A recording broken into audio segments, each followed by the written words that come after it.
Punjabi radio USA ਸੁਣ ਰਹੇ ਸਾਰੇ ਹੀ ਮਾਣਯੋਗ ਅਤੇ ਸਤਿਕਾਰ ਸਰੋਤਿਆਂ ਨੂੰ ਪਿਆਰ ਸਤਿਕਾਰ ਸਹਿ ਨਿੱਘੀ ਜਿਹੀ ਸਤਿ ਸ੍ਰੀ ਅਕਾਲ। ਸਭ ਨੂੰ ਜੀ ਨੂੰ ਆਖਦੇ ਹਾਂ। ਸਰੋਤੇ ਪ੍ਰੋਗਰਾਮ ਦੇ ਵਿੱਚ ਆਪ ਸਭ ਦਾ ਨਿੱਘਾ ਸਵਾਗਤ ਹੈ। ਪ੍ਰੋਗਰਾਮ ਅਪਡੇਟ ਅਮਰੀਕਾ ਲੈ ਕੇ ਹਾਜ਼ਰ ਹੋ ਚੁੱਕੇ ਹਾਂ। ਮੈਂ ਰਾਜਕਰਮਵੀਰ ਸਿੰਘ ਫਰੈਜ਼ਨੋ ਸਟੂਡੀਓਜ਼ ਤੋਂ, ਸੈਨ ਹੋਜ਼ੇ ਸਟੂਡੀਓਜ਼ ਤੋਂ ਜੁੜ ਚੁੱਕੇ ਨੇ ਹਰਜੋਤ ਸਿੰਘ ਖਾਲਸਾ ਜੀ ਨੂੰ ਸਵਾਗਤ ਹੈ। ਸਤਿ ਸ੍ਰੀ ਅਕਾਲ। ਸਤਿ ਸ਼੍ਰੀ ਅਕਾਲ, ਧੰਨਵਾਦ ਜੀ ਆਇਆਂ ਨੂੰ। ਪੰਜਾਬੀ ਰੇਡੀਓ USA ਦੇ ਜਿੰਨੇ ਵੀ ਸਰੋਤੇ ਸਾਡੇ ਸਾਰੇ ਹੀ AM ਸਟੇਸ਼ਨ, FM ਸਟੇਸ਼ਨ, ਘਰਾਂ ਦੇ ਵਿੱਚ ਰੇਡੀਓ ਸੈਟਸ ਦੇ ਰਾਹੀਂ, ਟੈਲੀਫੋਨ ਦੇ ਰਾਹੀਂ, ਫੇਸਬੁੱਕ, YouTube 'ਤੇ ਦੇਖ ਰਹੇ ਹੋ, ਸੁਣ ਰਹੇ ਹੋ, ਸਾਰਿਆਂ ਨੂੰ ਜੀ ਆਇਆਂ ਨੂੰ ਅਤੇ ਬਹੁਤ ਹੀ ਪਿਆਰ ਅਤੇ ਸਤਿਕਾਰ ਭਰੀ ਸਤਿ ਸ਼੍ਰੀ ਅਕਾਲ ਸਰੋਤਿਓ। ਅੱਜ ਜੁਲਾਈ ਦੀ 14 ਤਰੀਕ ਆ ਅਤੇ ਦਿਨ ਬੁੱਧਵਾਰ ਆ ਅਤੇ ਤੁਹਾਡੇ ਲਈ ਸ਼ਾਮ ਦਾ ਅਪਡੇਟ ਅਮਰੀਕਾ ਪ੍ਰੋਗਰਾਮ ਲੈ ਕੇ ਹਾਜ਼ਰ ਹੋਏ ਹਾਂ। ਪ੍ਰੋਗਰਾਮ ਸ਼ੁਰੂ ਕਰਨ ਤੋਂ ਪਹਿਲਾਂ ਸਾਡੇ ਅੱਜ ਦੇ ਸਪਾਂਸਰਸ ਦਾ ਧੰਨਵਾਦ। ਖਾਲਸਾ ਇੰਸ਼ੋਰੈਂਸ ਏਜੰਸੀ, ਜਿਨ੍ਹਾਂ ਦੇ ਕੋਲੋਂ ਤੁਸੀਂ ਹਰ ਇੱਕ ਤਰੀਕੇ ਦੀ ਇੰਸ਼ੋਰੈਂਸ ਕਰਵਾ ਸਕਦੇ ਹੋ। ਇੰਸ਼ੋਰੈਂਸ ਬਾਰੇ ਪਤਾ ਕਰਨ ਲਈ ਕਾਲ 408-272-2500 4082722500। ਅਮਰਜੀਤ ਸਿੰਘ ਫਰੈਜ਼ਨੋ, ਗੁਰਬਚਨ ਸਿੰਘ ਨਾਗਰਾ ਸੈਕਰਾਮੈਂਟੋ, ਅਵਤਾਰ ਸਿੰਘ ਮੰਜ਼ਿਲ ਕਲੋਵਿਸ, ਜ਼ੈਂਡਰ ਮਾਰਗੇਜ ਅਤੇ ਰੀਅਲ ਏਸਟੇਟ ਵਾਲੇ ਘਰ ਖਰੀਦਣ ਵੇਚਣ ਦੀਆਂ ਸੇਵਾਵਾਂ ਦੇ ਨਾਲ home loans, commercial loans, agriculture loans ਦੇ ਲਈ ਕਾਲ ਮੋਹਨ ਚੀਮਾ 559-905-2575। ਟੇਰਕੀਆਣਾ ਇਮੀਗ੍ਰੇਸ਼ਨ ਲਾ ਫਰਮ, ਇਮੀਗ੍ਰੇਸ਼ਨ ਦਾ ਹੋਵੇ ਕਿਸੇ ਵੀ ਤਰੀਕੇ ਦਾ ਕੰਮ, ਇਮੀਗ੍ਰੇਸ਼ਨ ਦੇ ਅਟਰਨੀ ਜੇ ਟੇਰਕੀਆਣਾ ਦੇ ਨਾਲ ਕਾਲ 415-909-0503। ਪ੍ਰਿਤਪਾਲ ਸਿੰਘ ਅਟਵਾਲ ਐਲਗਰੋਵ, ਵੁੱਡਲੈਂਡ ਦੇ I-5 ਐਗਜ਼ਿਟ 538 ਦੇ ਉੱਤੇ ਟਰੱਕ ਪਾਰਕਿੰਗ ਅਵੇਲੇਬਲ ਆ। ਵੀਡੀਓ ਸਰਵੇਲੈਂਸ ਸਿਕਿਉਰਿਟੀ ਦਾ ਪ੍ਰਬੰਧ ਆ। 597 ਨਾਰਥ ਈਸਟ ਸਟਰੀਟ, ਵੁੱਡਲੈਂਡ। ਕਾਲ 9163969085। ਅਤੇ Gholia truck driving school ਫਰੈਜ਼ਨੋ highway 99 ਅਤੇ 180 ਦੇ ਕਾਰਨਰ ਦੇ ਉੱਤੇ ਆ। ਪੰਜਾਬ ਵਰਗੇ ਮਾਹੌਲ ਦੇ ਵਿੱਚ 53 ਫੁੱਟੇ ਟ੍ਰੇਲਰ ਦੇ ਉੱਤੇ ਟਰੱਕ ਚਲਾਉਣ ਦੀ ਸਿਖਲਾਈ ਦਿੰਦੇ ਨੇ। ਇਸ ਮੌਕੇ ਇਹਨਾਂ ਨੂੰ ਸ਼ਾਪ ਮਕੈਨਿਕ ਦੀ ਜ਼ਰੂਰਤ ਆ ਅਤੇ ਇਹਨਾਂ ਦੇ ਕੋਲ ਡਰਾਈਵ ਵੈਨ ਟ੍ਰੇਲਰਜ਼ ਰੈਂਟ ਦੇ ਲਈ ਉਪਲਬਧ ਹਨ। ਕਾਲ 5592663737 558-266-3737। ਇਹਨਾਂ ਸਾਰਿਆਂ ਦਾ ਧੰਨਵਾਦ। ਜੇਕਰ ਤੁਸੀਂ ਜਾਂ ਕੋਈ ਹੋਰ ਕਾਰੋਬਾਰ ਇਸ ਪ੍ਰੋਗਰਾਮ ਨੂੰ ਸਪਾਂਸਰ ਕਰਨਾ ਚਾਹੁੰਦੇ ਹੋ, ਸੰਪਰਕ ਕਰ ਸਕਦੇ ਹੋ ਨੰਬਰ 408-722-7698 ਦੇ ਉੱਤੇ। ਜੀ ਅੱਜ ਦੀਆਂ ਖਬਰਾਂ ਵੱਲ ਚੱਲੀਏ ਅਤੇ ਆਪਾਂ ਇੰਡੀਆ ਦੇ ਵਿੱਚ ਤਾਂ ਸੁਣਦੇ ਸੀ ਵੀ ਦੇਖੋ ਜੀ ਜਿਹੜੀਆਂ ਟ੍ਰੇਨਸ ਆ ਜਾਂ ਜਹਾਜ਼ ਆ 4 ਘੰਟੇ 5 ਘੰਟੇ ਲੇਟ ਹੋ ਜਾਂਦੇ ਆ। ਅਮਰੀਕਾ ਦੇ ਵਿੱਚ ਵੀ ਇਹ ਕੁਝ ਵਾਪਰਿਆ। ਅਮਰੀਕਾ ਦੇ ਵਿੱਚ ਸਟਾਕਟਨ ਤੋਂ ਲਾਸ ਵੈਗਸ ਨੂੰ ਜਿਹੜੀ ਫਲਾਈਟ ਜਾਂਦੀ ਆ, ਕਹਿੰਦੇ ਪਈ 1 ਘੰਟੇ ਦੀ ਹੁੰਦੀ ਆ ਅਤੇ 17 ਘੰਟੇ ਜਿਹੜੇ ਉਹਦੇ ਵਿੱਚ ਜਿਹੜੇ ਪੈਸੰਜਰ ਸੀ ਉਹਨਾਂ ਨੂੰ ਆਪਣੇ ਡੈਸਟੀਨੇਸ਼ਨ 'ਤੇ ਪਹੁੰਚਣ ਨੂੰ ਲੱਗੇ। ਸੋਮਵਾਰ ਨੂੰ 9 ਵਜੇ ਸ਼ਾਮ ਨੂੰ ਜਿਹੜੀ ਆ ਇਹ ਫਲਾਈਟ ਲਾਸ ਵੈਗਸ ਤੋਂ ਸਟਾਕਟਨ ਪਹੁੰਚਣੀ ਸੀ, ਸਟਾਕਟਨ ਏਅਰਪੋਰਟ 'ਤੇ। ਅਤੇ ਪਰ ਜਦੋਂ ਉਹ ਸਟਾਕਟਨ ਏਅਰਪੋਰਟ ਪਹੁੰਚੀ ਅਤੇ ਕਹਿੰਦੇ ਵੀ ਉੱਥੇ ਜਿਹੜੇ ਗਾਈਡ ਕਰਦੇ ਹੈਗੇ ਆ ਪਲੇਨ ਨੂੰ ਅਤੇ ਉਹ ਹੈ ਨਹੀਂ ਸੀ, ਕਿਉਂਕਿ ਜਿਹੜੇ ਛੋਟੇ ਏਅਰਪੋਰਟਸ ਹੁੰਦੇ ਆ ਉਹਨਾਂ ਦੇ ਵਿੱਚ ਕਹਿੰਦੇ ਵੀ ਸਵੇਰ ਦੇ 7 ਤੋਂ ਲੈ ਕੇ 9 ਵਜੇ ਤੱਕ ਜਿਹੜਾ ਟਾਵਰ ਦਾ ਸਟਾਫ ਹੁੰਦਾ ਆ ਅਤੇ ਉਹ ਤੋਂ ਬਾਅਦ ਫਿਰ ਉਹ ਹੋਰ ਜਿਹੜਾ ਸਿਸਟਮ ਆ ਉਸ ਨੂੰ ਨੋਸਟ ਬੋਮਰ ਕਰਕੇ ਜਾਣਿਆ ਜਾਂਦਾ, ਉਸ ਨੂੰ ਯੂਜ਼ ਕਰਦੇ ਆ। ਪਰ ਉਹਦੇ ਵਿੱਚ ਕੋਈ ਖਰਾਬੀ ਸੀ ਜਿਹਦੇ ਕਰਕੇ ਜਿਹੜਾ ਪਲੇਨ ਦਾ ਪਾਇਲਟ ਸੀ ਉਹਨੂੰ ਲੱਗਾ ਵੀ ਉੱਥੇ ਕੋਈ ਨਾ ਕੋਈ ਜਿਹੜੀ ਆ ਧੁੰਦ ਵਗੈਰਾ ਪਈ ਆ ਅਤੇ ਮੈਂ ਚੱਜ ਨਾਲ ਜਿਹੜਾ ਜਹਾਜ਼ ਆ ਉਤਾਰ ਨਹੀਂ ਸਕਦਾ। ਸੋ ਉਹ ਤੋਂ ਬਾਅਦ ਉਹ ਫਿਰ ਲਾਸ ਵੈਗਸ ਨੂੰ ਚਲੇ ਗਏ ਅਤੇ ਵਾਪਸ ਪਲੇਨ ਲੈ ਕੇ ਜਦੋਂ ਲਾਸ ਵੈਗਸ ਦੇ ਵਿੱਚ ਚਲ ਗਏ ਅਤੇ ਉੱਥੇ ਵੀ ਥੰਡਰ ਸਟੋਰਮ ਚੱਲ ਰਹੇ ਸੀ। ਸੋ ਉਹ ਥੰਡਰ ਸਟੋਰਮ ਕਰਕੇ ਉੱਥੇ ਪਲੇਨ ਨਹੀਂ ਉਤਾਰ ਸਕੇ। ਉਹ ਤੋਂ ਬਾਅਦ ਉਹ ਫਿਰ ਲਾਸ ਐਂਜਲਸ ਚਲੇ ਗਏ। ਲਾਸ ਐਂਜਲਸ ਦੇ ਵਿੱਚ ਪਲੇਨ ਉਤਾਰਿਆ। ਲਾਸ ਐਂਜਲਸ ਤੋਂ ਬਾਅਦ ਮੁੜ ਕੇ ਉਹਨੇ ਫਿਰ ਸਟਾਕਟਨ ਆਉਣਾ ਸੀ। ਸੋ ਇੱਦਾਂ ਉੱਥੇ ਉਹਨਾਂ ਨੂੰ ਰੁਕਣਾ ਪਿਆ। ਪਹੁੰਚਦੇ ਪਹੁੰਚਦੇ ਕਹਿੰਦੇ 17 ਘੰਟਿਆਂ ਬਾਅਦ ਲਾਸ ਵੈਗਸ ਤੋਂ ਸਟਾਕਟਨ ਨੂੰ ਜਿਹੜੀ 1 ਘੰਟੇ ਦੀ ਫਲਾਈਟ ਆ ਉਹ ਪਹੁੰਚੀ। ਅਗਲੀ ਗੱਲ ਕਰਦੇ ਜਾਈਏ, ਅਮਰੀਕਾ ਦੇ ਦੁਆਰਾ ਜਿਹੜੀ ਅਮਰੀਕਨ ਮਿਲਟਰੀ ਅਫਗਾਨਿਸਤਾਨ ਤੋਂ ਤਾਂ ਵਾਪਸ ਜਿਹੜੀ ਉਹ ਆ ਰਹੀ ਹੈ। ਕਹਿੰਦੇ ਵੀ ਹੁਣ ਜਿਹੜੇ ਅਫਗਾਨੀ ਜਿਨ੍ਹਾਂ ਨੇ ਇਹਨਾਂ ਦੀ ਸਰਕਾਰ ਦੀ ਉੱਥੇ ਮਦਦ ਕੀਤੀ ਸੀ, ਮਿਲਟਰੀ ਦੀ ਮਦਦ ਕੀਤੀ ਸੀ, ਉਹਨਾਂ ਨੂੰ ਵੀ ਕੱਢਣ ਦੀ ਪ੍ਰਕਿਰਿਆ ਜਿਹੜੀ ਆ ਅਮਰੀਕਾ ਨੇ ਸ਼ੁਰੂ ਕੀਤੀ ਹੈਗੀ ਆ। ਪਿਛਲੇ ਦਿਨਾਂ ਦੇ ਵਿੱਚ ਵੀ ਇਸ ਦੀ ਕਾਫੀ ਜਿਹੜੀ ਆ ਉਹ ਚਰਚਾ ਚੱਲੀ ਸੀ। 20 ਸਾਲ ਚੱਲੀ ਇਸ ਜੰਗ ਦੇ ਵਿੱਚ। ਬਹੁਤ ਸਾਰੇ ਅਫਗਾਨ ਇੰਟਰਪ੍ਰੇਟਰਸ, ਟਰਾਂਸਲੇਟਰਸ ਜਿਨ੍ਹਾਂ ਨੇ US ਮਿਲਟਰੀ ਦੀ ਮਦਦ ਕੀਤੀ ਆ, ਉਹ ਜਿਹੜੇ ਆ ਗੁਹਾਰ ਲਾ ਰਹੇ ਸੀ ਅਮਰੀਕੀ ਸਰਕਾਰ ਨੂੰ ਵੀ ਸਾਨੂੰ ਵੀ ਜਿਹੜਾ ਆ ਉੱਥੋਂ ਕੱਢਿਆ ਜਾਵੇ, ਨਹੀਂ ਤਾਂ ਬਾਅਦ ਦੇ ਵਿੱਚ ਸਾਨੂੰ ਜਿਹੜਾ ਆ ਤਾਲਿਬਾਨੀ ਆ ਉੱਥੇ ਮਾਰ ਮੁਕਾ ਸਕਦੇ। ਅਤੇ ਆਲਰੇਡੀ ਇੱਦਾਂ ਦੀਆਂ ਕਈ ਘਟਨਾਵਾਂ ਕਹਿੰਦੇ ਆ ਉਹ ਵਾਪਰੀਆਂ ਆ। ਓਪਰੇਸ਼ਨ ਏਲੀਜ਼ ਰਫਿਊਜ ਫਲਾਈਟਸ ਜਿਹੜੀਆਂ ਆ ਕਹਿੰਦੇ ਅਫਗਾਨਿਸਤਾਨ ਤੋਂ ਪਿਛਲੇ ਹਫਤੇ ਜਿਹੜੀਆਂ ਉਹ ਨਿਕਲਣੀਆਂ ਸ਼ੁਰੂ ਜਿਹੜੀਆਂ ਹੋਈਆਂ ਸੀ। ਇਹਨਾਂ ਨੇ ਵਿਸ਼ੇਸ਼ ਤੌਰ ਦੇ ਉੱਤੇ ਇੱਕ ਸਪੈਸ਼ਲ ਇਮੀਗਰੈਂਟ ਵੀਜ਼ਾ ਜਿਹੜਾ ਉਹ ਬਣਾਇਆ ਆ, ਜਿਸ ਦੇ ਨਾਲ ਇਹਨਾਂ ਨੂੰ ਇੱਥੇ ਅਮਰੀਕਾ ਦੇ ਵਿੱਚ ਆਉਣ ਦਾ ਸਬੱਬ ਜਿਹੜਾ ਉਹ ਬਣ ਸਕਦਾ ਹੈਗਾ ਆ। ਵਾਈਟ ਹਾਊਸ ਦੀ ਜੀ ਪ੍ਰੈਸ ਸਕੱਤਰ ਜੈਨ ਸਾਕੀ ਉਹਨਾਂ ਨੇ ਇਹ ਤਾਂ ਨਹੀਂ ਦੱਸਿਆ ਵੀ ਕਿੰਨੇ ਅਫਗਾਨੀ ਜਿਹੜੇ ਆ ਇਸ ਸਪੈਸ਼ਲ ਵੀਜ਼ੇ ਦੇ ਤਹਿਤ ਅਮਰੀਕਾ ਦੇ ਵਿੱਚ ਜਿਹੜੇ ਉਹ ਆਉਣਗੇ, ਪਰ ਕਹਿੰਦੇ ਆ ਵੀ ਉਹਨਾਂ ਦੀ ਇਵੈਕੂਏਸ਼ਨ ਜਿਹੜੀ ਆ ਉਹ ਚੱਲਣੀ ਸ਼ੁਰੂ ਹੋ ਚੁੱਕੀ ਹੈਗੀ ਆ। ਉਧਰ ਜਨਰਲ ਆਸਟਿਨ ਸਕਾਟ ਮਿਲਰ ਜਿਨ੍ਹਾਂ ਨੇ ਬੀਤੇ ਹਫਤੇ US ਕਮਾਂਡਰ ਇਨ ਅਫਗਾਨਿਸਤਾਨ ਦੇ ਅਹੁਦੇ ਤੋਂ ਜਿਹੜਾ ਆ ਉਹ ਅਸਤੀਫਾ ਦੇ ਦਿੱਤਾ ਸੀਗਾ, ਸਾਈਡ ਤੇ ਹੋ ਗਏ ਸੀ, ਉਹ ਵੀ ਕਹਿੰਦੇ ਆ ਰਾਸ਼ਟਰਪਤੀ ਬਾਈਡਨ ਨੂੰ ਜਿਹੜੇ ਉਹ ਅੱਜ ਮਿਲੇ ਹੈਗੇ ਆ ਤੇ ਉਹਨਾਂ ਨੇ ਵਿਸ਼ੇਸ਼ ਤੌਰ ਦੇ ਉੱਤੇ ਧੰਨਵਾਦ ਕਹਿੰਦੇ ਉਹ ਕੀਤਾ ਵੀ ਜਿਹੜੇ ਬਾਈਡਨ ਹੋਣਾ ਨੇ ਇਹ ਕਮਾਂਡਰ ਜਿਹੜੇ ਆ ਮਿਲਰ ਉਹਨਾਂ ਦਾ ਵੀ US ਜਿਹੜੀਆਂ ਟਰੂਪਸ ਆ ਉਹਨਾਂ ਨੂੰ ਸਹੀ ਤਰੀਕੇ ਦੇ ਨਾਲ ਤੇ ਸੁਰੱਖਿਅਤ ਤਰੀਕੇ ਦੇ ਨਾਲ ਉੱਥੋਂ ਕੱਢਣ ਦੇ ਵਿੱਚ ਕਾਮਯਾਬੀ ਇਹਨਾਂ ਨੇ ਹਾਸਿਲ ਕੀਤੀ ਆ। ਜੀ ਅਗਲੀ ਖਬਰ ਜਿਹੜੀ ਸੈਨੇਟਰ ਜੋ ਮੈਂਸ਼ਨ ਹੈਗੇ ਆ, ਉਹਨਾਂ ਨੇ ਅੱਜ ਜਿਹੜਾ ਪ੍ਰੈਜ਼ੀਡੈਂਟ ਜੋ ਬਾਈਡਨ ਹੋਣਾ ਨੇ ਤੇ ਡੈਮੋਕ੍ਰੇਟਸ ਨੇ ਨਵਾਂ ਬਿੱਲ ਜਿਹੜਾ ਆ $3.5 ਟ੍ਰਿਲੀਅਨ ਦਾ ਇਕਨੋਮਿਕ ਪਲਾਨ ਜਿਸ ਨੂੰ ਉਹ ਲੈ ਕੇ ਆ ਰਹੇ ਆ, ਉਹਦੇ ਬਾਬਤ ਇਹ ਕਿਹਾ ਵੀ ਮੈਂ ਬਹੁਤ ਜ਼ਿਆਦਾ ਡਿਸਟਰਬ ਹਾਂ ਕਿਉਂਕਿ ਇਹਦੇ ਵਿੱਚ ਜਿਹੜਾ ਆ ਫੋਸਲ ਫਿਊਲ ਨੂੰ ਲੈ ਕੇ, ਕਲਾਈਮੇਟ ਨੂੰ ਲੈ ਕੇ ਜਿਹੜੀ ਗੱਲ ਆ ਉਹ ਕੀਤੀ ਗਈ ਹੈ ਪੂਰੀ ਤਰ੍ਹਾਂ ਫੋਸਲ ਫਿਊਲ ਨੂੰ ਐਲੀਮੀਨੇਟ ਕਰਨਾ ਆ। ਪਰ ਵਰਜੀਨੀਆ ਜਿਸ ਸਟੇਟ ਤੋਂ ਜਿਹੜੇ ਸੈਨੇਟਰ ਹੈਗੇ ਆ ਉੱਥੇ ਕੋਲ ਮਾਈਨਸ ਬਹੁਤ ਆ, ਸੋ ਉਹਨਾਂ ਨੂੰ ਪਤਾ ਹੈ ਵੀ ਜੇ ਇਹ ਗੱਲ ਵਿੱਚ ਹੋਈ ਤਾਂ ਉਹਦੀ ਸਟੇਟਸ ਦੇ ਵਿੱਚ ਜੌਬਸ ਬਹੁਤ ਸਾਰੀਆਂ ਚਲੇ ਜਾਊਗੀਆਂ। ਸੋ ਉਹਨਾਂ ਨੇ ਇਹ ਕਿਹਾ ਵੀ ਇਕੱਲਾ ਇਹਦੇ ਨਾਲ ਹੀ ਨਹੀਂ ਕਲਾਈਮੇਟ ਚੇਂਜ ਹੋਣਾ, ਹੋਰ ਬਹੁਤ ਸਾਰੀਆਂ ਜਿਹੜੀਆਂ ਜਿਹੜੀਆਂ ਇਸ਼ੂਜ਼ ਜਾਂ ਚੇਂਜਸ ਹੈਗੀਆਂ ਜਿਹੜੀਆਂ ਹੋ ਸਕਦੀਆਂ ਹੈਗੀਆਂ। ਪਰ ਜਿਸ ਤਰ੍ਹਾਂ ਡੈਮੋਕ੍ਰੇਟ ਪਹਿਲਾਂ ਸੋਚ ਰਹੇ ਸੀ ਹੋ ਸਕਦਾ ਵੀ 60 ਵੋਟਸ ਹੋ ਜਾਣ, ਪਰ ਹੁਣ ਉਹਨਾਂ ਨੂੰ ਲੱਗਦਾ ਵੀ ਕਹਿੰਦੇ ਸ਼ਾਇਦ 51 ਵੋਟਸ ਵੀ ਜਿਹੜੀਆਂ ਪੂਰੀਆਂ ਕਰਨੀਆਂ ਫਿਲਬਸਟਰ ਦੇ ਥਰੂ ਉਹ ਔਖੀਆਂ ਹੋਣਗੀਆਂ। ਤੇ ਇਸ ਤੋਂ ਬਿਨਾਂ ਮਨੇਚਰ ਨੇ ਇੱਕ ਜਿਹੜਾ ਆ $600 ਬਿਲੀਅਨ ਦਾ ਇੱਕ ਇਨਫਰਾਸਟ੍ਰਕਚਰ ਦੇ ਉੱਤੇ ਨਵਾਂ ਬਿੱਲ ਜਿਹੜਾ ਲੈ ਕੇ ਆ ਰਿਹਾ ਆ, ਉਹਦੇ ਹੱਕ ਦੇ ਵਿੱਚ ਉਹਨਾਂ ਨੇ ਸਪੋਰਟ ਕੀਤੀ ਹੈਗੀ ਆ। ਜੀ ਟੈਕਸਸ ਦੇ ਵਿੱਚੋਂ ਜਿਹੜੇ ਡੈਮੋਕ੍ਰੇਟ ਪਾਰਟੀ ਦੇ ਹਾਊਸ ਦੇ ਲਾਅ ਮੇਕਰਸ ਆ ਉਹ ਤਾਂ ਵਾਸ਼ਿੰਗਟਨ DC 'ਚ ਡੇਰੇ ਲਾਏ ਬੈਠੇ ਆ। ਪਿੱਛੋਂ ਟੈਕਸਸ ਦੀ ਸੈਨੇਟ ਨੇ ਪਾਰਟੀ ਲਾਈਨ ਦੇ ਉੱਤੇ 4 ਦੇ ਮੁਕਾਬਲੇ 18 ਵੋਟਾਂ ਦੇ ਨਾਲ ਜਿਹੜਾ ਇਲੈਕਸ਼ਨ ਦਾ ਬਿੱਲ ਆ ਉਸ ਨੂੰ ਪਾਸ ਕਰ ਦਿੱਤਾ ਆ। ਹੁਣ ਕਿਉਂਕਿ ਜਿਹੜੇ ਹਾਊਸ ਦੇ ਵਿੱਚ ਉੱਥੇ ਕੋਰਮ ਪੂਰਾ ਨਹੀਂ ਹੋ ਰਿਹਾ, 50 ਤੋਂ ਵੱਧ ਜਿਹੜੇ ਟੈਕਸਸ ਦੇ ਡੈਮੋਕ੍ਰੇਟਸ ਆ ਉਹ ਵਾਸ਼ਿੰਗਟਨ DC ਦੇ ਵਿੱਚ ਪਹੁੰਚੇ ਹੋਏ ਹੈਗੇ ਆ।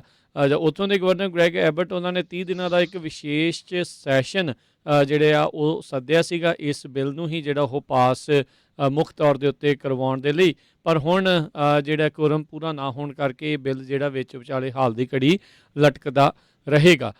ਉਧਰ ਅੱਜ ਜਿਹੜੇ ਕਮਲਾ ਹੈਰਿਸ ਆ ਉਹ ਵੀ ਇਹਨਾਂ ਦੇ ਨਾਲ ਮਿਲੇ ਤੇ ਇਹਨਾਂ ਨੇ ਉਹਨਾਂ ਦੀ ਤੁਲਨਾ ਜਿਹੜੇ ਸਿਵਲ ਰਾਈਟ ਐਕਟਿਵਿਸਟ ਆ ਜਿਹੜੇ ਆ ਉਹਨਾਂ ਦੇ ਨਾਲ ਜਿਹੜੀ ਉਹ ਕਰ ਦਿੱਤੀ। ਉਧਰ ਟੈਡ ਕਰੂਜ਼ ਨੇ ਇਸ ਦੇ ਉੱਤੇ ਟਿੱਪਣੀ ਕਰਦੇ ਹੋਏ ਕਿਹਾ ਵੀ ਇਹ ਬਹੁਤ ਹੀ ਇੱਕ ਹਿਸਾਬ ਦੇ ਨਾਲ ਘਟੀਆ ਕੰਪੈਰੀਜ਼ਨ ਆ ਵੀ ਟੈਕਸਸ ਦੇ ਵਿੱਚੋਂ ਜਿਹੜੇ ਡੈਮੋਕ੍ਰੇਟਸ ਉੱਥੋਂ DC ਜਿਨ੍ਹਾਂ ਨੇ ਡੇਰਾ ਲਾਇਆ ਉਹਨਾਂ ਦੀ ਸਿਵਲ ਰਾਈਟ ਲੀਡਰਸ ਦੇ ਨਾਲ ਕੰਪੈਰੀਜ਼ਨ ਕਰਨਾ ਜਿਹੜਾ ਆ ਉਹ ਠੀਕ ਨਹੀਂ ਹੈਗਾ। ਸੋ ਇਹ ਹੁਣ ਲਗਾਤਾਰ ਇਸ ਦੇ ਉੱਤੇ ਜਿਹੜਾ ਆ ਕੰਮ ਆ ਉਹ ਭਖਦਾ ਜਾ ਰਿਹਾ ਹੈਗਾ ਆ। ਇੱਕ ਬਹੁਤ ਵੱਡਾ ਚੁਣਾਵੀ ਮੁੱਦਾ ਜਿਹੜਾ ਆ ਆਉਣ ਵਾਲੇ ਸਮੇਂ ਦੇ ਵਿੱਚ ਇਹ ਜਿਹੜੇ ਇਲੈਕਸ਼ਨ ਬਿਲਜ਼ ਹੈਗੇ ਵੱਖ-ਵੱਖ ਸੂਬਿਆਂ ਦੇ ਵਿੱਚ ਜਿਨ੍ਹਾਂ 'ਚ ਚਾਹੇ ਫਲੋਰੀਡਾ ਆ ਤੇ ਜਾਰਜੀਆ ਆ ਤੇ ਟੈਕਸਸ ਆ, ਇਹ ਆਉਣ ਵਾਲੇ ਸਮੇਂ ਦੇ ਵਿੱਚ ਇਹ ਬਣਨ ਵਾਲੇ ਨੇ। ਜੀ ਪਿਛਲੇ ਦਿਨਾਂ ਦੇ ਵਿੱਚ ਕਮਲਾ ਦੇਵੀ ਹੈਰਿਸ ਉਹਨਾਂ ਦਾ ਕਾਫੀ ਜਿਹੜਾ ਆ ਕ੍ਰਿਟਿਸਿਜ਼ਮ ਵੀ ਹੋਇਆ ਸੀ ਕਿਉਂਕਿ ਉਹਨਾਂ ਨੇ ਸਟੇਟਮੈਂਟ ਦਿੱਤੀ ਸੀ ਵੀ ਜਿਹੜੀ ਵੋਟਰਸ ਦੇ ਕੋਲੋਂ ਰਿਕੁਆਇਰ ਕੀਤਾ ਜਾ ਰਿਹਾ ਵੀ ਜੀ ਉਹਨਾਂ ਨੂੰ ID ਦਿਖਾਉਣੀ ਪਊਗੀ। ਕਹਿੰਦੀ ਵੀ ਜਿਹੜੇ ਬਹੁਤ ਸਾਰੇ ਰੂਰਲ ਏਰੀਆ ਜਿਹੜੇ ਪੇਂਡੂ ਏਰੀਏ ਆ ਉਹਨਾਂ 'ਚ ਜਿਹੜੇ ਲੋਕ ਰਹਿੰਦੇ ਆ ਉਹਨਾਂ ਨੂੰ ਤਾਂ ਫੋਟੋ ਕਾਪੀ ਨਹੀਂ ਕਰਨੀ ਆਉਂਦੀ ਹੈਗੀ, ਇਸ ਕਰਕੇ ਕਾਫੀ ਉਹਨਾਂ ਦਾ ਕ੍ਰਿਟਿਸਿਜ਼ਮ ਹੋਇਆ ਸੀ। ਅਗਲੀ ਖਬਰ ਕਰੋਨਾ ਵਾਇਰਸ ਦੇ ਸੰਬੰਧ ਦੇ ਵਿੱਚ ਆ। ਫਰਾਂਸ ਦੇ ਪ੍ਰੈਜ਼ੀਡੈਂਟ ਨੇ ਆਪਣੇ ਜਿਹੜੇ ਵਸਿੰਦੇ ਆ ਮੁਲਕ ਦੇ ਉਹਨਾਂ ਨੂੰ ਕਹਿਤਾ ਜਾਂ ਤਾਂ ਫਿਰ ਟੀਕਾ ਲਵਾਓ ਤੇ ਜਾਂ ਫਿਰ ਤੁਸੀਂ ਕਿਤੇ ਵੀ ਬਾਹਰ ਨਹੀਂ ਨਿਕਲ ਸਕਦੇ। ਅੱਜ ਹਜ਼ਾਰਾਂ ਦੀ ਗਿਣਤੀ ਦੇ ਵਿੱਚ ਫਰਾਂਸ ਦੇ ਵਿੱਚ ਫ੍ਰੈਂਚ ਪ੍ਰੈਜ਼ੀਡੈਂਟ ਇਮੈਨੂਅਲ ਮੈਕਰੋਨ ਦੇ ਵਿਰੋਧ ਵਿੱਚ ਜਿਹੜਾ ਪ੍ਰੋਟੈਸਟ ਹੋਇਆ ਵੀ ਜੀ ਸਾਤੋਂ ਇਹ ਪਾਸਪੋਰਟ ਹੈਲਥ ਪਾਸਪੋਰਟ ਕਿਉਂ ਮੰਗ ਰਹੇ ਹੈਗੇ ਆ, ਕਿਉਂਕਿ ਫਰਾਂਸ ਵਾਲੇ ਚਾਹੁੰਦੇ ਆ ਵੀ ਕਰੋਨਾ ਵਾਇਰਸ ਦੁਆਰਾ ਕੀ ਨਾ ਫੈਲੇ। 27.9 ਮਿਲੀਅਨ ਪੀਪਲ ਜਿਹੜੇ ਫੁੱਲੀ ਵੈਕਸੀਨੇਟਡ ਆ ਜਿਹੜੀ ਕਿ ਉੱਥੇ ਦੀ ਪਾਪੂਲੇਸ਼ਨ ਦਾ 41.6% ਬਣਦਾ ਹੈਗਾ ਆ। ਤੇ ਬਾਈ ਕੰਪੈਰੀਜ਼ਨ ਜੇ ਆਪਾਂ ਯੂਐਸ ਦੀ ਗੱਲ ਕਰਦੇ ਜਾਈਏ, ਯੂਐਸਏ ਦੇ ਵਿੱਚ 48.1% ਲੋਕ ਜਿਹੜੇ ਆ ਉਹ ਫੁੱਲੀ ਵੈਕਸੀਨੇਟਡ ਹੋ ਚੁੱਕੇ ਹੈਗੇ ਆ। ਪਰ ਐਲਏ ਕਾਉਂਟੀ ਦੀ ਜਿਹੜੀ ਸਿਚੁਏਸ਼ਨ ਆ ਉਹ ਥੋੜ੍ਹੀ ਬੈਡ ਹੁੰਦੀ ਜਾ ਰਹੀ ਆ। ਕਹਿੰਦੇ ਵੀ ਉੱਥੇ 1000 ਤੋਂ ਵੱਧ ਜਿਹੜੇ ਲੋਕ ਆ ਜਿਹੜੇ ਕਰੋਨਾ ਵਾਇਰਸ ਨਾਲ ਪੋਜ਼ੀਟਿਵ ਪਾਏ ਗਏ ਆ, ਅਤੇ ਜਿਹੜੇ ਯੰਗ ਲੋਕ ਹੈਗੇ ਆ 20 ਤੋਂ 30 ਸਾਲ ਦੇ, ਉਹਨਾਂ ਦੀ ਜਿਹੜੀ ਗਿਣਤੀ ਜ਼ਿਆਦਾ ਹੈਗੀ ਆ। ਸੋ ਜਿਨ੍ਹਾਂ ਨੇ ਜਿਹੜੇ ਟੀਕੇ ਹਜੇ ਤੱਕ ਨਹੀਂ ਲਵਾਏ ਹੈਗੇ।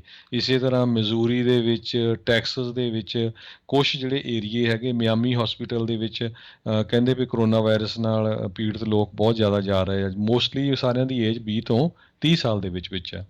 ਜੀ, ਤੇ ਡੈਲਟਾ ਵੇਰੀਐਂਟ ਦੀ ਹਰਜੋਤ ਸਿੰਘ ਜੀ ਗੱਲ ਕਰਦੇ ਜਾਈਏ, ਕੋਵਿਡ-19 ਦੇ ਕੇਸਿਸ ਲਗਾਤਾਰ ਜਿਹੜੇ ਉਹ ਵੱਧ ਰਹੇ ਆ। ਕਹਿੰਦੇ ਨਵੇਂ ਆ ਰਹੇ ਕੇਸਾਂ ਦੇ ਵਿੱਚੋਂ ਹੁਣ 58% ਜਿਹੜੇ ਕੇਸਿਸ ਆ ਇਹ ਇੰਡੀਆ ਦੇ ਵਿੱਚ ਜਿਹੜਾ ਉਪਜਿਆ ਡੈਲਟਾ ਵੇਰੀਐਂਟ ਆ ਉਸ ਦੇ ਕਰਕੇ ਜਿਹੜਾ ਉਹ ਵਧਿਆ ਹੈਗਾ ਆ। ਸੋ ਕਹਿੰਦੇ ਵੀ ਮਈ ਦੇ ਅਖੀਰ ਦੇ ਵਿੱਚ ਇਹ ਮਹਿਜ 3% ਦੇ ਉੱਤੇ ਸੀਗਾ, ਅਤੇ ਹੁਣ ਵੱਧ ਕੇ 58% ਦੇ ਉੱਤੇ ਜਿਹੜਾ ਉਹ ਪਹੁੰਚ ਚੁੱਕਾ ਹੋਇਆ ਹੈ। ਸੋ ਇਹ ਕਾਫੀ ਜ਼ਿਆਦਾ ਕੰਟੇਜੀਅਸ ਆ, ਬਹੁਤ ਜ਼ਿਆਦਾ ਜਿਹੜਾ ਆ ਤੇਜ਼ੀ ਦੇ ਨਾਲ ਜਿਹੜਾ ਉਹ ਫੈਲ ਰਿਹਾ ਹੈਗਾ ਆ। ਸੋ ਇਹ CDC ਨੇ ਅੱਜ ਆਪਣਾ ਜਿਹੜਾ ਡਾਟਾ ਜਦੋਂ ਅਪਡੇਟ ਕੀਤਾ ਆ, ਉਸ ਦੇ ਬਾਰੇ ਹੁਣ ਨਵੀਂ ਜਿਹੜੀ ਉਹ ਜਾਣਕਾਰੀ ਹੈਗੀ ਆ। ਸੋ ਲਗਾਤਾਰ ਇਸ ਦੇ ਕੇਸ ਜਿਹੜੇ ਉਹ ਵੱਧ ਰਹੇ ਆ, ਅਤੇ ਆਪਾਂ ਸਵੇਰੇ ਵੀ ਦੱਸਿਆ ਸੀ, ਫਿਰ ਦੁਬਾਰਾ ਦੱਸ ਰਹੇ ਹੈਗੇ ਆ ਵੀ ਡੈਲਟਾ ਵੇਰੀਐਂਟ ਆ ਇਸ ਦੇ ਕਰਕੇ ਜਿਹੜੀ ਛੋਟੀ ਉਮਰ ਦੇ ਜਿਹੜੇ ਬੱਚੇ ਆ ਉਹਨਾਂ ਉੱਤੇ ਅਸਰ ਜਿਹੜਾ ਉਹ ਜ਼ਿਆਦਾ ਹੋ ਰਿਹਾ। ਜਿੱਦਾਂ ਆਪਾਂ ਸ਼ੁਰੂਆਤੀ ਦੌਰ ਦੇ ਵਿੱਚ ਕੋਵਿਡ 'ਚ ਦੇਖਿਆ ਸੀਗਾ ਵੀ ਜਿਹੜੀ ਵੱਡੀ ਉਮਰ ਦੇ ਆ, ਜਿਨ੍ਹਾਂ ਨੂੰ ਕੋਈ ਨਾ ਕੋਈ ਹੋਰ ਪ੍ਰੋਬਲਮ ਸੀ, ਉਹਨਾਂ ਉੱਤੇ ਕੋਵਿਡ ਦਾ ਕਹਿਰ ਜਿਹੜਾ ਉਹ ਜ਼ਿਆਦਾ ਟੁੱਟ ਕੇ ਆਇਆ ਸੀਗਾ। ਸੋ ਉਹ ਤਰੀਕੇ ਦੇ ਨਾਲ ਹੁਣ ਇਹ ਜਿਹੜਾ ਵੇਰੀਐਂਟ ਆ ਇਹ ਬੱਚਿਆਂ ਦੇ ਉੱਤੇ ਜਿਹੜਾ ਉਹ ਜ਼ਿਆਦਾ ਅਸਰ ਕਰ ਰਿਹਾ ਆ। WHO ਦੇ ਜਿਹੜੇ ਡਾਇਰੈਕਟਰ ਹੈਗੇ ਟੈਡਰੋਸ, ਉਹਨਾਂ ਨੇ ਕਿਹਾ ਆ ਵੀ ਇਸ ਟਾਈਮ ਪੂਰੇ ਹੀ ਜਿਹੜੇ ਵਿਸ਼ਵ ਦੇ ਵਿੱਚ, ਮੁਲਕਾਂ ਦੇ ਵਿੱਚ, ਬਾਕੀਆਂ 'ਚ ਵੀ ਡੈਲਟਾ ਵੇਰੀਐਂਟ ਬਹੁਤ ਤੇਜ਼ੀ ਦੇ ਨਾਲ, ਬਹੁਤ ਤੇਜ਼ ਰਫ਼ਤਾਰ ਦੇ ਨਾਲ ਅੱਗੇ ਵੱਧ ਰਿਹਾ ਆ। ਕੇਸਾਂ ਦੇ ਵਿੱਚ ਵੀ ਵਾਧਾ ਹੋ ਰਿਹਾ, ਅਤੇ ਉਸ ਦੇ ਨਾਲ ਮਰਨ ਵਾਲਿਆਂ ਦੀ ਸੰਖਿਆ ਦੇ ਵਿੱਚ ਵੀ ਵਾਧਾ ਹੋ ਰਿਹਾ ਆ। ਇਸ ਮੌਕੇ 104 ਅਜਿਹੇ ਮੁਲਕ ਹੈਗੇ ਨੇ ਜਿਨ੍ਹਾਂ ਦੇ ਵਿੱਚ ਇਹ ਡੈਲਟਾ ਵੇਰੀਐਂਟ ਪਾਇਆ ਗਿਆ ਆ। ਅਕਤੂਬਰ ਦੇ ਵਿੱਚ ਇੰਡੀਆ ਦੇ ਵਿੱਚ ਇਸ ਦੀ ਪਛਾਣ ਜਿਹੜੀ ਉਹ ਕੀਤੀ ਗਈ ਸੀ, ਅਤੇ ਹੁਣ ਹੌਲੀ ਹੌਲੀ ਪੂਰੇ ਵਿਸ਼ਵ ਦੇ ਵਿੱਚ ਇਹ ਫੈਲ ਚੁੱਕਾ ਆ। ਜੀ, ਅਗਲੀ ਖਬਰ ਜਿਹੜੀ ਆ ਉਹ ਸੈਨੋਜ਼ੇ ਤੋਂ ਆ ਰਹੀ ਆ। ਸੈਨੋਜ਼ੇ ਸ਼ਹਿਰ ਕਹਿੰਦੇ ਵੀ ਮੋਸਟ ਐਕਸਪੈਂਸਿਵ ਪਲੇਸ ਆ ਰੈਂਟ ਕਰਨ ਦੇ ਲਈ। ਜੇ ਪੂਰੇ ਮੁਲਕ ਦੇ ਵਿੱਚ ਦੇਖਿਆ ਜਾਵੇ, ਸੈਕੰਡ ਮੋਸਟ ਐਕਸਪੈਂਸਿਵ ਹੈਗਾ। ਸੋ ਰੈਂਟ ਕਹਿੰਦੇ ਵੀ ਇੰਨੇ ਹਾਈ ਆ। 2 ਬੈਡਰੂਮ ਜਿਹੜਾ ਆ, ਮੁੜ ਕੇ ਫੇਰ $3051 ਦੇ ਕਰੀਬ ਜਿਹੜਾ ਰੈਂਟ ਆ 2 ਬੈਡਰੂਮ 1 ਬਾਥਰੂਮ ਅਪਾਰਟਮੈਂਟ ਦਾ। ਅਤੇ 44% ਸੈਨੋਜ਼ੇ ਦੀ ਪਾਪੂਲੇਸ਼ਨ ਜਿਹੜੀ ਸੈਨੋਜ਼ੇ ਕੈਲੀਫੋਰਨੀਆ ਦੀ ਆ, ਉਹ ਰੈਂਟ ਦੇ ਉੱਤੇ ਰਹਿੰਦੀ ਹੈਗੀ ਆ। ਅਤੇ ਈਵਨ ਦੋ ਕਹਿੰਦੇ ਜੇ ਸੈਲਰੀਜ਼ ਕਿਸੇ ਦੀ ਜ਼ਿਆਦਾ ਵੀ ਹੈਗੀ ਆ, ਪਰ ਇੰਨਾ ਜ਼ਿਆਦਾ ਜਿਹੜਾ ਰੈਂਟ ਆ ਉਹ ਅਫੋਰਡ ਕਰਨਾ ਬਹੁਤ ਔਖਾ ਹੈਗਾ। ਜੀ, ਅਤੇ ਅਗਲੀ ਜਿਹੜੀ ਆਪਾਂ ਹਰਜੋਤ ਸਿੰਘ ਜੀ ਗੱਲ ਕਰਦੇ ਜਾਈਏ, ਜਿਹੜੇ VTA ਦਾ ਜਿਹੜਾ ਸ਼ੂਟਰ ਸੀ, ਜਿਸ ਨੇ 9 ਲੋਕਾਂ ਦੀ ਹੱਤਿਆ ਜਿਹੜੀ ਉਹ ਕਰ ਦਿੱਤੀ ਸੀ ਕੁਛ ਹਫ਼ਤੇ ਜਿਹੜਾ ਉਹ ਪਹਿਲਾਂ, ਉਸ ਦੇ ਬਾਰੇ ਹੁਣ ਜਦ ਸੈਨ ਫਰਾਂਸਿਸਕੋ ਦੇ ਉੱਤੇ ਜਿਹੜਾ ਇਹਦਾ ਬਾਰਡਰ ਸਟਾਪ ਦੀਆਂ ਨਵੀਆਂ ਡੀਟੇਲਸ ਸਾਹਮਣੇ ਆ ਰਹੀਆਂ ਆ। ਬਾਰਡਰ ਪੈਟਰੋਲ ਜਿਹੜਾ ਆ ਉਹ ਹੁਣ ਇਹ ਆਖ ਰਿਹਾ ਵੀ ਜਿਹੜਾ VTA ਦਾ ਇਹ ਅੱਤਵਾਦੀ ਜਿਸ ਨੇ ਲੋਕਾਂ ਨੂੰ ਇਹ ਮਾਰ ਮੁਕਾਇਆ, ਇਸ ਦੇ ਬੜੇ ਹੀ ਡਾਰਕ ਜਿਹੜੇ ਆ ਉਹ ਭੈੜੇ ਥਾਟ ਸੀਗੇ, ਖਾਸ ਕਰਕੇ ਲੋਕਾਂ ਨੂੰ 2 ਲੋਕਾਂ ਦੇ ਉੱਤੇ ਜਿਹੜਾ ਕਹਿੰਦੇ ਵੀ ਇਸ ਦੀ ਵਿਸ਼ੇਸ਼ ਮਾੜੇ ਥਾਟਸ ਜਿਹੜੇ ਉਹ ਦੇਖੇ ਗਏ ਸੀਗੇ। ਸੋ ਇਸ ਚੀਜ਼ ਹੋਣ ਦੇ ਬਾਵਜੂਦ ਵੀ VTA ਦੇ ਵਿੱਚ ਇਹ ਮੈਸ ਜਿਹੜਾ ਆ ਉਹ ਰਿਹਾ, ਇਸ ਦੇ ਉੱਤੇ ਕਿਸੇ ਤਰੀਕੇ ਦੀ ਕੋਈ ਕਾਰਵਾਈ ਜਿਹੜੀ ਆ ਉਹ ਨਹੀਂ ਹੋ ਸਕੀ। ਅਤੇ ਜਿੱਦਣ ਕਾਰਵਾਈ ਹੋਣੀ ਸੀ, ਕਿਹਾ ਜਾ ਰਿਹਾ ਆ ਵੀ ਉਸ ਦਿਨ ਇਸ ਨੇ ਗੋਲੀਆਂ ਮਾਰ ਕੇ ਜਿਹੜੇ 9 ਲੋਕਾਂ ਦੀ ਜਿਹੜੀ ਉਹ ਬੇਗੁਨਾਹਾਂ ਦੀ ਜਿਹੜੀ ਇਸ ਨੇ ਜਾਨ ਜਿਹੜੀ ਉਹ ਲੈ ਲਈ ਹੈਗੀ ਆ। ਸੋ ਹੁਣ ਕਹਿ ਤਾਂ ਇਹ ਰਹੇ ਸੀਗੇ ਹੁਣ VTA ਵਾਲੇ ਵੀ, ਕਿਉਂਕਿ ਉਦੋਂ ਦੀ ਲਾਈਟ ਰੇਲ ਦੀ ਸਰਵਿਸ ਜਿਹੜੀ ਉਹ ਬੰਦ ਪਈ ਹੋਈ ਆ, ਵੀ ਮੇ ਵੀ ਇਸ ਮਹੀਨੇ ਦੇ ਅਖੀਰ ਤੱਕ ਇਸ ਨੂੰ ਜਿਹੜਾ ਮੁੜ ਚਾਲੂ ਕੀਤਾ ਜਾਵੇਗਾ। ਪਰ ਕਿਉਂਕਿ ਇਸ ਨੇ ਉਹਨਾਂ ਲੋਕਾਂ ਦੀ ਹੱਤਿਆ ਕੀਤੀ ਹੈ ਹਰਜੋਤ ਸਿੰਘ ਜੀ, ਜਿਹੜੇ ਕਿ ਉੱਥੇ ਦੀ ਕਹਿ ਲਓ ਵੀ ਮੇਨ ਉਹਨਾਂ ਦਾ ਕੰਮ ਸੀਗਾ ਵੀ ਜਿੰਨੇ ਵੀ ਪ੍ਰੋਟੋਕੋਲਸ ਆ, ਜਿਹੜਾ ਖਾਸ ਕਰਕੇ ਸੁਰੱਖਿਆ ਨੂੰ ਲੈ ਕੇ ਟਰੈਕ ਦੀ ਜਿਹੜੀ ਦੇਖਭਾਲ ਆ ਉਹ ਸਾਰਾ ਕੁਝ ਜਿਹੜਾ ਉਹ ਦੇਖਦੇ ਸੀ, ਉਹ ਪੂਰੀ ਦੀ ਪੂਰੀ ਇਹਨੇ ਇੱਕ ਸ਼ਿਫਟ ਆ ਉਹਨਾਂ ਨੂੰ ਹੀ ਜਿਹੜਾ ਉਹ ਮਾਰ ਮੁਕਾਇਆ ਸੀ। ਹੁਣ ਉਹਨਾਂ ਦੀ ਥਾਂ ਦੇ ਉੱਤੇ ਨਵੇਂ ਲੋਕਾਂ ਨੂੰ ਲੈ ਕੇ ਆਉਣਾ, ਟ੍ਰੇਨ ਕਰਨਾ, ਮੁੜ ਸਾਰਾ ਕੁਝ ਚਾਲੂ ਕਰਨਾ, ਉਹ ਇੱਕ ਕਾਫੀ ਵੱਡੀ ਜਿਹੜੀ VTA ਦੇ ਲਈ ਚੁਣੌਤੀ ਰਹਿਣ ਵਾਲੀ ਆ। ਜੀ, ਅਗਲੀ ਖਬਰ ਫ੍ਰਿਜ਼ਨੋ ਤੋਂ ਆ ਰਹੀ ਆ। ਫ੍ਰਿਜ਼ਨੋ ਦੇ ਵਿੱਚ ਇੱਕ ਕਹਿੰਦੇ ਵੀ ਆਪਣੇ ਹੀ ਗੁਆਂਢੀ ਨੂੰ ਉਸਨੇ, ਕਿਉਂਕਿ ਉਹਦੇ ਨਾਲ ਕੋਈ ਰਿਫਟ ਚੱਲ ਰਹੀ ਸੀ, ਗੋਲੀਆਂ ਮਾਰ ਕੇ ਮਾਰ ਦਿੱਤਾ। ਫ੍ਰਿਜ਼ਨੋ ਦੀ ਪੁਲਿਸ ਡਿਪਾਰਟਮੈਂਟ ਜਿਹੜੀ ਕਹਿ ਰਹੀ ਆ ਵੀ ਇਹ ਮੰਗਲਵਾਰ ਸ਼ਾਮ ਨੂੰ ਚੈਸਟਨਟ ਤੇ ਲੇਨ ਐਵਨਿਊ ਤੇ ਵਾਪਰਿਆ ਤੇ 61 ਸਾਲਾਂ ਦਾ ਓਲਡ ਜਿਹੜਾ ਰੈਂਡੀ ਹਾਰਨੈਸ ਸੀ, ਉਸ ਨੂੰ ਜਿਹੜਾ ਉਸਦੀ ਅਪਾਰਟਮੈਂਟ ਦੇ ਵਿੱਚ ਹੀ ਮਰਿਆ ਪਾਇਆ ਗਿਆ ਹੈਗਾ ਤੇ ਪੁਲਿਸ ਨੇ 30 ਸਾਲਾਂ ਦਾ ਕਲਿਮਟ ਜੈਕਸਨ ਉਸ ਨੂੰ ਜਿਹੜਾ ਆ ਅਰੈਸਟ ਕੀਤਾ ਹੈਗਾ।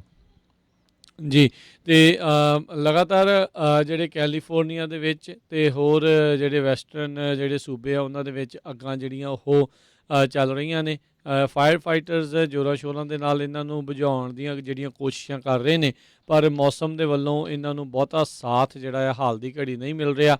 ਤੇਜ਼ ਹਵਾਵਾਂ ਜਿੱਥੇ ਜਿੱਥੇ ਵੀ ਚੱਲਦੀਆਂ ਅਤੇ ਅੱਗ ਦਾ ਜਦੋਂ ਸੁਮੇਲ ਹੁੰਦਾ ਆ ਅਤੇ ਫਿਰ ਉਹ ਭਾਂਬੜ ਹੋਰ ਜ਼ਿਆਦਾ ਮੱਚਦੇ ਨੇ ਅਤੇ ਮੁਸ਼ਕਿਲਾਂ ਜਿਹੜੀਆਂ ਉਹ ਆਉਂਦੀਆਂ ਨੇ। ਇੱਧਰ ਮਡੇਰਾ ਕਾਊਂਟੀ ਦੇ ਵਿੱਚ ਆਲਰੇਡੀ ਜਿਹੜੀ state of emergency, local state of emergency ਉਹ ਡਿਕਲੇਅਰ ਕੀਤੀ ਗਈ ਹੈਗੀ ਆ। 10,000 ਏਕੜ ਦੇ ਰਕਬੇ ਤੋਂ ਵੱਧ ਇਹ ਅੱਗ ਜਿਹੜੀ ਆ ਉਹ ਇਸ ਟਾਈਮ ਫੈਲ ਚੁੱਕੀ ਹੈਗੀ ਆ। ਸੋ ਇਹ ਇੱਥੇ ਕਈ ਥਾਵਾਂ ਦੇ ਉੱਤੇ ਜਿਹੜੇ ਇਵੈਕੂਏਸ਼ਨ ਆਰਡਰਸ ਜਿਹੜੇ ਆ ਉਹ ਅਜੇ ਵੀ ਜਿਹੜੇ ਉਹ ਚੱਲ ਰਹੇ ਹੈਗੇ ਆ ਅਤੇ ਅੱਗ ਦੇ ਫੈਲਣ ਦਾ ਖਦਸ਼ਾ ਅਜੇ ਹੋਰ ਵੀ ਜਿਹੜਾ ਉਹ ਜ਼ਿਆਦਾ ਹੈਗਾ ਹੈ। ਸੋ ਲੈਟਸ ਸੀ ਕੀ ਬਣਦਾ ਆ। ਪਰ ਤੁਸੀਂ ਜਿਹੜੇ ਵੀ ਆਪਣੇ ਐਮਰਜੈਂਸੀ ਹੁੰਦੇ ਆ ਉਹਨਾਂ ਸਾਰੀਆਂ ਚੀਜ਼ਾਂ ਦਾ ਜਿਹੜਾ ਉਹ ਤਿਆਰੀ ਕਰਕੇ ਰੱਖਣੀ ਚਾਹੀਦੀ ਆ ਵੀ ਹੂ ਨੋਜ਼ ਵੀ ਅੱਗ ਜਿਹੜੀ ਆ ਕਿਹੜੇ ਪਾਸੇ ਵੱਲ ਨੂੰ ਜਿਹੜੀ ਉਹ ਬਾਅਦ ਦੇ ਵਿੱਚ ਜ਼ਿਆਦਾ ਫੈਲ ਜਾਵੇ।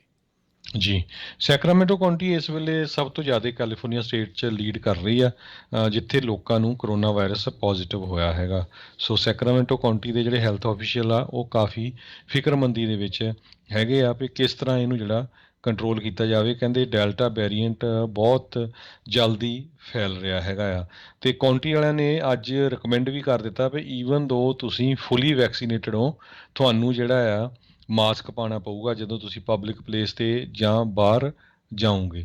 ਸੋ ਇਹ ਇੱਕ ਜਿਹੜੀ ਬੈਡ ਜਿਹੜੀ ਖਬਰ ਸੈਕਰਾਮੈਂਟੋ ਤੋਂ ਆ ਰਹੀ ਆ। ਇਸੇ ਤਰ੍ਹਾਂ ਕਹਿੰਦੇ ਵੀ ਸੈਕਰਾਮੈਂਟੋ ਸ਼ਹਿਰ ਜਿਹੜਾ ਆ ਉਸ ਨੂੰ ਵੀ ਇੱਕ ਤਰ੍ਹਾਂ ਦੇ ਨਾਲ ਵਰਸਟ ਸਿਟੀ ਗਿਣਿਆ ਗਿਆ ਹੀਟ ਆਈਲੈਂਡਸ ਦੇ ਮਾਮਲੇ ਦੇ ਵਿੱਚ। ਜੀ ਬਿਲਕੁਲ। ਅਗਲੀ ਜਿਹੜੀ ਹਰਜੋਤ ਸਿੰਘ ਜੀ ਗੱਲ ਕਰਦੇ ਜੇ ਫਰਵਰੀ ਮਹੀਨੇ ਦੇ ਵਿੱਚ ਜਦ ਟੈਕਸਸ ਦੇ ਵਿੱਚ ਕੋਲਡ ਵੇਵ ਆਈ ਸੀ ਉਸ ਦੇ ਵਿੱਚ ਉਦੋਂ ਜਿਹੜੇ ਆ ਇਨੀਸ਼ੀਅਲ ਰਿਪੋਰਟ ਦੇ ਵਿੱਚ 57 ਜਾਣੇ ਜਿਹੜੇ ਆ ਉਹਨਾਂ ਦੇ ਮਾਰੇ ਜਾਣ ਦੀ ਖਦਸ਼ਾ ਪ੍ਰਗਟ ਕੀਤਾ ਗਿਆ ਸੀ। ਅੱਜ ਜਿਹੜੀ ਇੱਕ ਨਵੀਂ ਆਈ ਰਿਪੋਰਟ ਆ ਆਂਕੜਿਆਂ ਦੇ ਵਿੱਚ ਜਿਹੜਾ ਉਹ ਵਾਧਾ ਦੇਖਿਆ ਗਿਆ। ਕਹਿੰਦੇ ਵੀ ਜਿਹੜਾ ਡੈਥ ਟੋਲ ਉਸ ਜਿਹੜੀ ਕੋਲਡ ਵੇਵ ਦੇ ਕਰਕੇ ਟੈਕਸਸ ਜਿਹੜਾ ਆਇਆ ਸੀ ਉਹ ਵੱਧ ਕੇ ਹੁਣ 210 ਜਿਹੜਾ ਉਹ ਦੱਸਿਆ ਜਾ ਰਿਹਾ ਹੈਗਾ। ਸਟੇਟ ਦੇ ਅਧਿਕਾਰੀਆਂ ਦੇ ਦੁਆਰੇ ਇਸ ਟੋਲ ਨੂੰ ਜਿਹੜਾ ਆ ਉਹ ਹੁਣ ਵਧਾਇਆ ਗਿਆ। Texas department of state health ਆ ਉਹਨਾਂ ਨੇ ਨਵੀਂ ਟੈਲੀ ਜਿਹੜੀ ਆ ਇਹ ਦੱਸੀ ਆ। ਕਹਿੰਦੇ ਵੀ ਇਸ ਦੇ ਵਿੱਚ ਮੁੱਖ ਜਿਹੜੇ ਉਹ ਕਾਰਨ ਆ ਸਬ ਜ਼ੀਰੋ ਟੈਂਪਰੇਚਰਸ ਅਤੇ ਕਾਰਬਨ ਮੋਨੋਆਕਸਾਈਡ ਜਿਹੜੀ ਪੋਇਜ਼ਨਿੰਗ ਆ ਉਹ ਜਿਹੜੀ ਉਹ ਹੋਈ ਸੀਗੀ। ਅਤੇ ਉੱਧਰ ਇਸੇ ਦੇ ਨਾਲ ਹੀ ਸੰਬੰਧਿਤ ਜੇ ਆਪਾਂ ਗੱਲ ਕਰਦੇ ਜਾਈਏ ਜਦੋਂ ਟੈਕਸਸ ਫਰੀਜ਼ ਇਹ ਜਿਹੜਾ ਹੀ ਕੋਲਡ ਵੇਵ ਆਇਆ ਸੀਗਾ ਤਾਂ ਕਹਿੰਦੇ ਵੀ ਜਿਹੜੇ ਗੈਸ ਸੈਲਰਸ ਆ ਉਹਨਾਂ ਨੇ ਇੰਨਾ ਕੁ ਜ਼ਿਆਦਾ ਗੈਸ ਦੇ ਪ੍ਰਾਈਸ ਜਿਹੜੇ ਉਹ ਵਧਾ ਦਿੱਤੇ ਸੀਗੇ, ਉਹਨਾਂ ਨੇ ਉਸ ਦੌਰਾਨ $11 ਬਿਲੀਅਨ ਜਿਹੜਾ ਆ ਉਹ ਵੱਧ ਜਿਹੜਾ ਉਹ ਕਮਾਇਆ ਹੈਗਾ ਆ। ਸੋ ਤੁਸੀਂ ਆਪ ਹਿਸਾਬ ਲਾ ਲਓ ਇਹ ਦੁਨੀਆ ਮੋਹਰੇ ਤਾਂ ਗੱਲਾਂ ਜਿਹੜੀਆਂ ਇੱਦਾਂ ਹੀ ਜਿਹੜੀਆਂ ਕਰਨ ਵਾਲੇ ਆ ਵੀ ਇੱਕ ਦੂਜੇ ਦਾ ਜਿਹੜਾ ਉਹ ਸਾਥ ਦਿੰਦੇ ਆ, ਪਰ ਮੌਕਾ ਆਉਣ ਦੇ ਉੱਤੇ ਜਿਹੜੇ ਬਿਜ਼ਨਸਮੈਨ ਆ ਉਹਨਾਂ ਨੇ ਲੋਕਾਂ ਨੂੰ ਜਿਹੜਾ ਉਹ ਛਿੱਲਣ ਦੇ ਵਿੱਚ ਇੱਕ ਵੀ ਜਿਹੜੀ ਮਾਸਾ ਜਿੰਨੀ ਵੀ ਜਿਹੜੀ ਕਸਰ ਆ ਉਹ ਨਹੀਂ ਛੱਡੀ। ਜੀ, ਅਗਲੀ ਖਬਰ ਬੜੀ ਮਾੜੀ ਜਿਹੜੀ ਸਟਰ ਯੂਬਾ ਸਿਟੀ ਏਰੀਏ ਤੋਂ ਆ ਰਹੀ ਆ। ਆਪਣੀ ਹੀ ਦੋ ਪੰਜਾਬੀ ਮੂਲ ਦੇ ਜਿਹੜੇ ਨੌਜਵਾਨ ਆ ਉਹਨਾਂ ਦੀ ਉੱਥੇ ਇੱਕ ਐਕਸੀਡੈਂਟ ਦੇ ਵਿੱਚ ਡੈਥ ਹੋਈ ਸੀ ਪਿਛਲੇ ਹਫ਼ਤੇ। ਸੁਖਜੋਤ ਸਿੰਘ ਢਿੱਲੋਂ 19 ਸਾਲਾਂ ਦਾ ਅਤੇ ਰਣਜੀਤ ਸਿੰਘ ਢਿੱਲੋਂ 63 ਸਾਲਾਂ ਦਾ ਯੂਬਾ ਸਿਟੀ ਦੇ ਸੀਗੇ। ਜਦੋਂ ਹਾਈਵੇ 99 'ਤੇ ਜਾ ਰਹੇ ਸੀ ਆਪਣੇ ਇੱਕ ਕਾਰ ਦੇ ਵਿੱਚ ਅਤੇ ਪਿੱਛੋਂ ਇੱਕ ਪਿਕਅਪ ਨੇ ਉਹਨਾਂ ਨੂੰ ਮਾਰਿਆ ਅਤੇ ਅੱਗੇ ਜਾ ਕੇ ਉਹ ਟਰੱਕ 'ਚ ਲੱਗੇ ਅਤੇ ਉੱਥੇ ਜਿਹੜੀ ਆ 2 ਜਣਿਆਂ ਦੀ ਉੱਥੇ ਮੌਤ ਹੋ ਗਈ। ਜੀ। ਤੇ ਸਮਾਂ ਜਿਹੜਾ ਹਰਜੋਤ ਸਿੰਘ ਜੀ ਆਪਣਾ ਸਮਾਪਤੀ ਵੱਲ ਨੂੰ ਆ, ਤੇ ਉਸ ਤੋਂ ਪਹਿਲਾਂ ਬ੍ਰਿਟਨੀ ਸਪੀਅਰਸ ਦਾ ਜਿਹੜਾ ਕਾਫੀ ਰੌਲਾ ਜਿਹੜਾ ਆ ਉਹ ਚੱਲ ਰਿਹਾ ਹੈਗਾ ਆ। ਜਿਹੜੀ ਕੰਜ਼ਰਵੇਟਰਸ਼ਿਪ ਆ ਉਸ ਨੂੰ ਇਸਨੇ ਹੁਣ ਚੈਲੰਜ ਜਿਹੜਾ ਉਹ ਕਰਨਾ ਚਾਹੁੰਦੀ ਹੈ, ਅਤੇ ਜੱਜ ਨੇ ਅੱਜ ਇਜਾਜ਼ਤ ਜਿਹੜੀ ਉਹ ਦੇ ਦਿੱਤੀ ਹੈ। Los Angeles county supervisor court ਦੇ ਜੱਜ ਬ੍ਰੈਂਡਾ ਪੈਨੀ ਆ, ਉਹਨਾਂ ਨੇ ਜਿਹੜੀ ਆ ਇਸ ਨੂੰ ਇਜਾਜ਼ਤ ਦਿੱਤੀ ਹੈ ਵੀ ਉਹ ਆਪਣਾ ਲਾਇਰ ਜਿਹੜਾ ਆ ਉਹ ਹੁਣ ਹਾਇਰ ਕਰ ਸਕਦੀ ਹੈਗੀ ਆ। ਜਿਹੜੀ ਬ੍ਰਿਟਨੀ ਸਪੀਅਰਸ ਆ ਕਾਫੀ ਵਿਵਾਦਾਂ ਦੇ ਘੇਰੇ ਦੇ ਵਿੱਚ ਰਹੀ ਆ। ਹਾਲੀਵੁੱਡ ਦੀ ਬੜੀ ਵੱਡੀ ਇੱਕ ਟਾਈਮ ਦੇ ਉੱਤੇ ਇਹ ਜਿਹੜੀ ਸਟਾਰ ਸੀਗੀ, ਸਿੰਗਰ ਸੀਗੀ। ਮੂਵੀਜ਼ ਦੇ ਵਿੱਚ ਵੀ ਜਿਹੜਾ ਇਸ ਨੂੰ ਜਿਹੜਾ ਉਹ ਦੇਖਿਆ ਗਿਆ ਸੀਗਾ। ਰੌਲੇ ਰੱਪੇ ਦੇ ਦੌਰਾਨ ਬਾਅਦ ਦੇ ਵਿੱਚ ਇਸ ਦੇ ਉੱਤੇ ਕੰਜ਼ਰਵੇਟਰਸ਼ਿਪ ਜਿਹੜੀ ਉਹ ਲਾਈ ਗਈ ਸੀ, ਯਾਨੀ ਕਿ ਇਹ ਖੁਦ ਪੈਸੇ ਦੀ ਨਿਗਰਾਨੀ ਜਿਹੜੀ ਉਹ ਨਹੀਂ ਸੀ ਕਰ ਸਕਦੀ। ਇਸ ਦੇ ਉੱਤੇ ਸਪੈਸ਼ਲ ਇੱਕ ਹਿਸਾਬ ਦੇ ਨਾਲ ਲੋਕਾਂ ਨੂੰ ਲਾਇਆ ਗਿਆ ਸੀ, ਕਿੱਥੇ ਖਰਚਣਾ ਹੈ, ਕਿੱਦਾਂ ਖਰਚਣਾ, ਕਿੱਥੇ ਆਉਣਾ ਜਾਣਾ, ਕੀ ਕੁਛ ਹੋਣਾ ਆ। ਬੇਸਿਕਲੀ ਉਹਨਾਂ ਦੇ ਇਸ਼ਾਰਿਆਂ ਦੇ ਉੱਤੇ ਹੀ ਜਿਹੜਾ ਇਸ ਨੂੰ ਚੱਲਣਾ ਪੈਣਾ ਸੀ। ਬੀਤੇ ਦਿਨਾਂ ਦੇ ਵਿੱਚ ਇੱਕ ਇੰਟਰਵਿਊ ਤੋਂ ਬਾਅਦ ਦੇ ਵਿੱਚ ਇਹ ਕੇਸ ਜਿਹੜਾ ਉਹ ਮੁੜ ਕੇ ਦੁਬਾਰਾ ਜਿਹੜਾ ਇਹ ਉੱਭਰਿਆ, ਅਤੇ ਇਸ ਨੇ ਕਿਹਾ ਵੀ ਮੇਰੇ ਨਾਲ ਇਹ ਧੱਕਾ ਜਿਹੜਾ ਉਹ ਹੋ ਰਿਹਾ ਹੈਗਾ, ਇਸ ਲਈ ਮੈਨੂੰ ਇਸ ਦੇ ਵਿੱਚੋਂ ਬਾਹਰ ਕੱਢਣਾ ਚਾਹੀਦਾ ਆ। ਅਤੇ ਹੁਣ ਜੱਜ ਨੇ ਜਿਹੜਾ ਅਦਾਲਤ ਨੇ ਇਸ ਨੂੰ ਇਜਾਜ਼ਤ ਦਿੱਤੀ ਹੈ। ਸੋ ਦੇਖਦੇ ਹਾਂ ਆਉਣ ਵਾਲੇ ਸਮੇਂ 'ਚ ਇਸ ਦੇ ਕੇਸ ਜਿਹੜਾ ਉਹ ਕਿਸ ਪਾਸੇ ਵੱਲ ਨੂੰ ਵੱਧਦਾ ਹੈਗਾ ਆ। ਅਤੇ ਹੁਣ ਸਟਾਕ ਮਾਰਕੀਟ ਦੀ ਗੱਲ ਕਰੀਏ ਜੀ, ਬਿਲਕੁਲ ਸਮਾਂ ਜਿਹੜਾ ਉਹ ਸਮਾਪਤੀ 'ਤੇ ਹੈ, ਅਤੇ ਮਾਰਕੀਟਸ ਦੇ ਉੱਤੇ ਜੇ ਆਪਾਂ ਨਜ਼ਰ ਮਾਰਦੇ ਜਾਈਏ ਤਾਂ ਅੱਜ ਡਾਓ ਜੋਨਸ ਦੇ ਵਿੱਚ 44 ਪੁਆਇੰਟਾਂ ਦਾ ਇਜ਼ਾਫਾ ਹੋਇਆ, 34,933 ਦੇ ਉੱਤੇ ਇਹ ਬੰਦ ਹੋਇਆ। ਨੈਸਡੈਕ ਦੇ ਵਿੱਚ 33 ਪੁਆਇੰਟ ਡਿੱਗੇ, 14,645 ਦੇ ਉੱਤੇ ਬੰਦ ਹੋਇਆ। S&P ਦੇ ਵਿੱਚ 5 ਪੁਆਇੰਟ ਵਧੇ, 4374 ਦੇ ਉੱਤੇ ਬੰਦ ਹੋਇਆ। 10 ਈਅਰ ਯੀਲਡ 1.36% ਦੇ ਉੱਤੇ ਰਹੀ। ਸੋਨੇ ਦਾ ਭਾਅ $1,826 ਪ੍ਰਤੀ ਆਉਂਸ ਰਿਹਾ। ਇੱਕ US ਡਾਲਰ ਦੀ ਕੀਮਤ ਇੰਡੀਆ ਦੇ 74 ਰੁਪਏ ਤੇ 52 ਪੈਸੇ ਦੇ ਬਰਾਬਰ ਰਹੀ ਆ। ਇੱਕ US ਡਾਲਰ ਦੀ ਕੀਮਤ ਕੈਨੇਡਾ ਦੇ $1 ਤੇ 24 ਸੈਂਟ ਦੇ ਬਰਾਬਰ ਰਹੀ ਆ। ਅਤੇ ਜੇ ਬਿਟਕੋਇਨ ਦੀ ਗੱਲ ਕਰਦੇ ਜਾਈਏ, ਕਹਿੰਦੇ ਬਿਟਕੋਇਨ ਹਜੇ ਵੀ ਸਲਾਈਡ ਥੱਲੇ ਨੂੰ ਕਰਦਾ ਜਾ ਰਿਹਾ ਆ। ਅੱਜ ਉਹ $32,800 ਪਰ ਕੋਇਨ ਦੇ ਉੱਤੇ ਕਲੋਜ਼ ਹੋਇਆ। ਅਪ੍ਰੈਲ ਦੇ ਵਿੱਚ ਇਹਦੀ ਜਿਹੜੀ ਪ੍ਰਾਈਸ ਸੀਗੀ ਉਹ 60,000 ਤੋਂ ਵੀ ਉੱਤੇ ਸੀਗੀ, 62,000 ਪਰ ਕੋਇਨ ਦੇ ਕਰੀਬ ਸੀ ਜੀ। ਅਤੇ ਇੱਥੇ ਹੀ ਸਾਡਾ ਅੱਜ ਦੇ ਪ੍ਰੋਗਰਾਮ ਦੀ ਸਮਾਪਤੀ ਹੈ। ਮੇਰੇ ਰਾਜਕਰਮਵੀਰ ਸਿੰਘ ਵੱਲੋਂ ਤੇ ਹਰਜੋਤ ਸਿੰਘ ਵੱਲੋਂ ਤੁਹਾਨੂੰ ਸਾਰਿਆਂ ਨੂੰ ਪਿਆਰ, ਸਤਿਕਾਰ, ਸਤਿ ਸ੍ਰੀ ਅਕਾਲ। ਸੁਣਦੇ ਰਹੋ ਜੀ ਪੰਜਾਬੀ ਰੇਡੀਓ USA।